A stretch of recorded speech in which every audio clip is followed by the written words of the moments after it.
Hey guys, this is Marina. I'm gonna show you today how to recycle a simple plastic bottle in your garden with a purpose.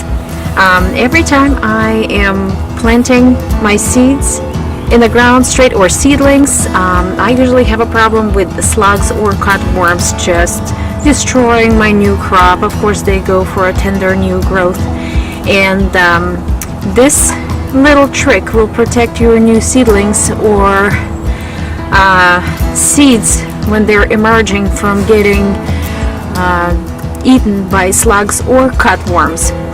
And for those who are not familiar with cutworms, they usually come out at night and they cut, while they're cutworms, they chew the stems of the new growth and basically destroying your seedlings, your new arrivals at the site. And in the morning you have nothing, just the little stumps. For this project we're gonna need a plastic bottle.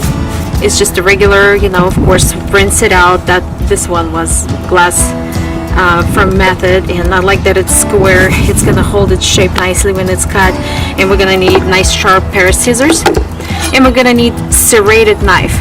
The reason why serrated knife works better, well, it just cuts through plastic much better than just a regular knife. Or you can use a Sawzall or any kind of serrated blade if you have something in the garage or in a toolbox.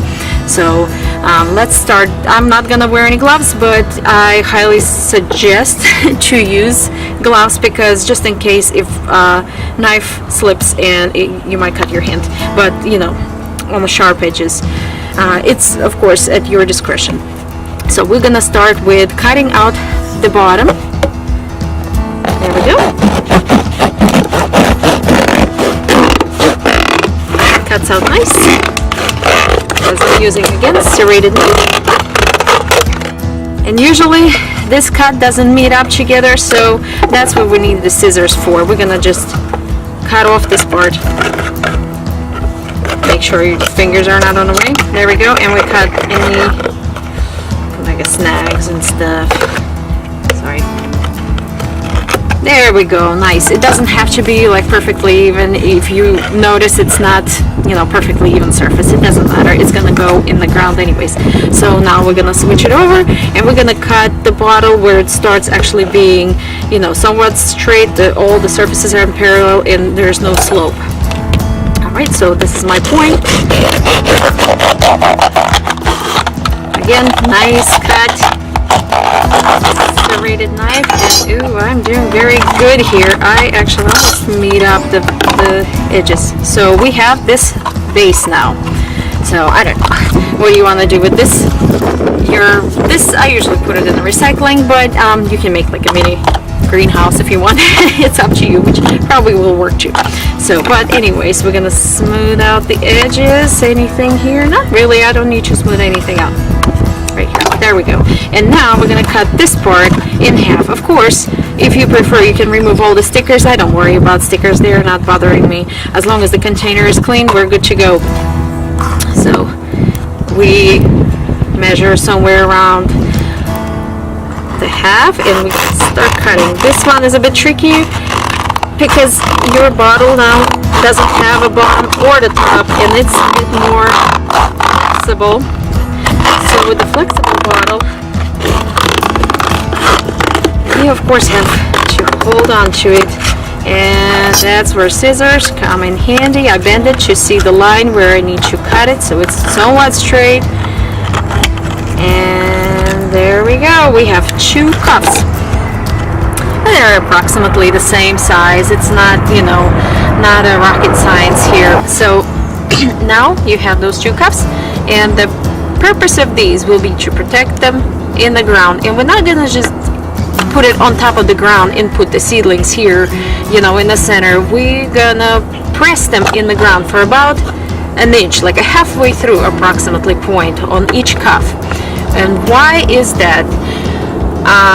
This is to protect from the cutworms. Cutworms go up probably about an inch below the ground when they bury in. And what happens if you put it on top of the surface of the earth, and your seedlings are growing, cutworms still get it. And if it's submerged, cutworms don't go through the plastic because, well, they just bump on it and go around, or just turn around and hopefully go away out of your garden completely, because they can be a real headache for gardeners. But there we go. That's what we have. Very simple and easy, and you only need your serrated knife that you probably have in the kitchen and a nice pair of scissors. There we go. And let's go plant. All right, let's plant. So for this spot, I have a early Jersey Wakefield cabbage, and ground is nice and warm. It's still cool outside, but it will be perfectly fine for this. So we will start planting. And of course, there's our newly made super awesome rocket science cup. There we go. And the soil was already amended and it was prepared, so all we need to do is just actually plant. So we're gonna set this aside. I have peas going along here, and there's a little slug. I don't want it. See, they're already starting here. So there's our spot. I'm gonna break up some like tough rocks and stuff, and I'm just gonna fluff it up a little. You can tell that soil is nice, you know, and fluffy for enough there. So I'm gonna make a little depression. Let me open my seeds. Ta-da! And I am doing, I know they sprout, they're pretty fresh, so I'm gonna take a pinch of the seeds and just putting it in that depression. The rest are going in for now. Later, see you guys later in a little bit. And of course I'm going to cover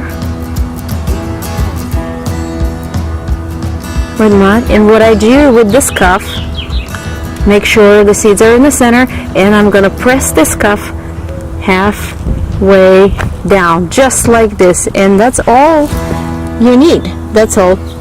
And it will protect on the surface from the slug invasion, and you can actually plant like a beer traps. You know what beer trap is? It's just beer in the depression, so slugs actually attracted to the smell of beer, and they're gonna go in rather than to your seedlings. And watering seedlings and small seeds are actually easier with this. It's not gonna spray. All you need to do is just pour some water in the cup, and it actually goes straight to the plant rather than, you know, all over and irrigating everything. So what's good with this system is you don't have to sow a row. The cabbage is, you have to look at the spacing of your plant, and this cabbage is going to be spaced about, it's a smaller head, so I would say 1.5 to 2 feet, and all you need to do is just put these cups at 1.5 to 2 feet, depending on your spacing, apart. You don't have to sow a whole row and then thinning it out. All you need to is just cuff. That's why I dropped like 4, 5, 6 seeds in there, and I'm gonna pick the strongest one. Everything else gonna be cut down to the ground that I don't want, and I pick the strongest one. Let that cabbage grow. And it's very simple, but it really works for me. Actually worked for me for years now. I found that there's much better chance of seedling survival. That's all. If you have any questions or comments, post it in a comment section and let me know what you think about it, or maybe some improvements or some other ideas. We're very welcome. Alright, and this is how it looks. There's our cuff, and with the seeds in the middle, all depressed, and hay around. The reason I put hay around is because earth is not supposed to be bare, and if it's bare, Mother Nature will definitely try to fill it up with something, and that's something not necessarily what I want. which are weeds. So that's how it looks like. See, one after the other, and that's what you're gonna have. It's already had a drink of water, it's freshly seeded, and it took me for all this only about maybe half hour with cutting my cup and everything. So that's pretty much it. It's not a big project to make, but it makes so much difference when you're gonna see that cabbage coming up. Yes, so there we go.